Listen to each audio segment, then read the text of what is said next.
कक्षा 7 की जो आपकी प्रश्नावली 7.2 है, उसके अब हम छठवें वाले क्वेश्चन को इसमें सॉल्व करते हैं। इसमें क्या लिखा है, जूही एक वॉशिंग मशीन 13,500 रुपये में बेचने पर, यानी कि उसने क्या किया कि जूही ने एक वॉशिंग मशीन को बेच दिया। खरीदा कितने में ये नहीं बताया, ये बता दिया कि बेच दिया, और बेचा है उसने 13,500 रुपये में, यानी इसका क्रय मूल्य यानी विक्रय मूल्य यानी कि सेलिंग प्राइस कितनी हो जाएगी 13,500।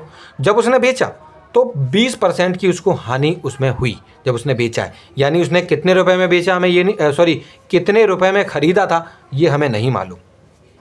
तो जितने रुपए में उसने खरीदा है उस पर उसको 20% का नुकसान हुआ, और नुकसान हो गया तो उसने कितने रुपए पे बेचा है 13,500 रुपये में बेचा है। उसने वह मशीन कितने में खरीदी, यही तो हमको इसमें पता करना है। चलिए तो हम क्या करेंगे, सबसे पहले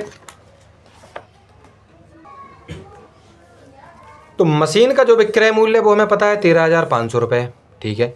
और हानि कितनी हुई, हानि की परसेंट हमें 20% हुई, यानी 20% हमें उसमें हानि उठानी पड़ी। तो यहाँ पे जो हमें हानि हुई है वो 20% हुई, और मशीन का क्रय मूल्य यानी कितने में खरीदी थी वो हमको पता ही नहीं। जब हमको कितने रुपए में हमने उस मशीन को खरीदा नहीं मालूम, तो उसको मानेंगे कि चलो हमने उसको X रुपये में खरीदा है। नहीं मालूम था, हमने क्या माना X रुपये में।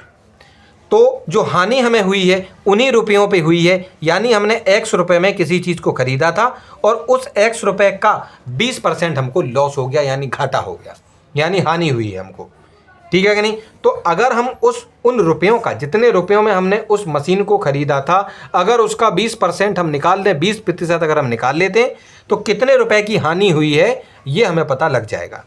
तो हमने क्या किया, X का की जगह हम गुणा लगा देते हैं, 20 की जगह 20 लिखेंगे, परसेंट जब हटती है तो बटे में 100 आ जाती है। इसको जब हम सॉल्व करेंगे थोड़ा सा तो देखिए यहाँ पर x गुणा 20/100 था, उसको लिखा, यहाँ पर हम इसको काटा पीटी कर रहे हैं। इस जीरो से इस एक जीरो से एक जीरो को काट देंगे तो क्या बचेगा, 2/10 बचेगा।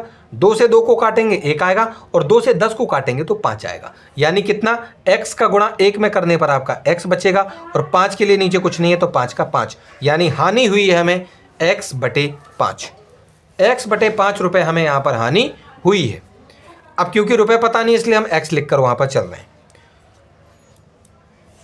उसके बाद हम क्या करेंगे कि हम सभी जानते हैं कि जो क्रय मूल्य होता है, अगर हमें क्रय मूल्य निकालना हो, कल हमने आप लोगों को फॉर्मूले समझाए थे कि अगर हमें हानि मालूम हो, क्या मालूम हो, अगर हमको हानि मालूम है, ठीक है जी।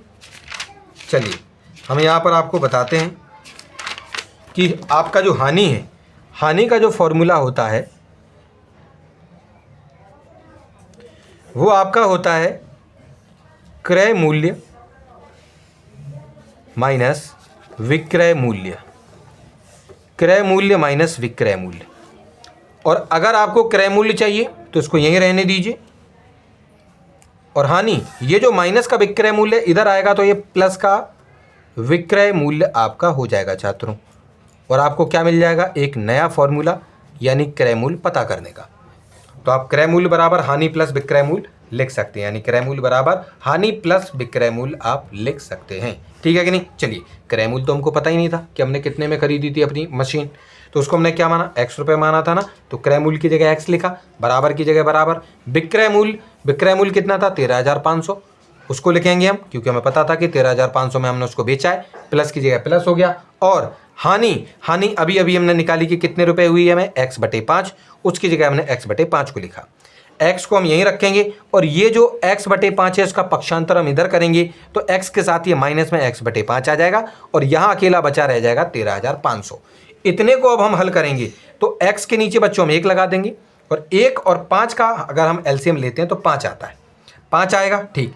1 से 5 में आप भाग कीजिए, तो जब आप 1 से 5 में जब आप भाग करेंगे तो आपका जवाब होगा बच्चों 5, और उस 5 का गुणा ऊपर लिखे हुए x के साथ होगा तो 5x आ जाएगा।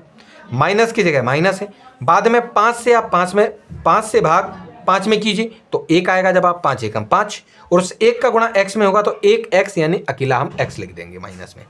बराबर में 13,500 था, हमने उसको लिख दिया।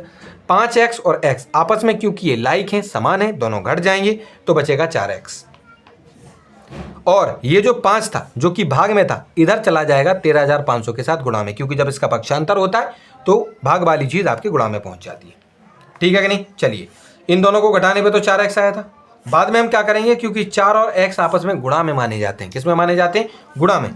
तो ये जो x है आपका यहीं रहेगा और ये जो 4 है वो यहाँ नीचे पहुँच जाएगा इसके साथ। कहना सर ये 67,500 यानी 67,500 रुपीज़ कहाँ से आई? वो इन दोनों का गुणा करने पर आपको प्राप्त हुआ है।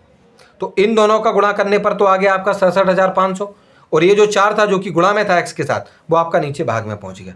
बाद में हम क्या करेंगे कि 4 से भाग कर देंगे 67,500 यानी 67,500 रुपीज़ में। ठीक है कि नहीं? जब हम इसको भाग करते हैं, जब हम 4 से भाग करेंगे, 4 से इसमें भाग करना है 67500 इसमें भाग करेंगे तो ये आएगा 4 एकम 4 होगा बच्चों, 2 यहाँ से 7 लेंगे, ये 6 आएगा। आपको यहाँ 24 लिखना है, 3 यहाँ से 5 उतारेंगे, 8 बार में आप यहाँ पर 32 पढ़ेंगे, यहाँ पे 3 आएगा।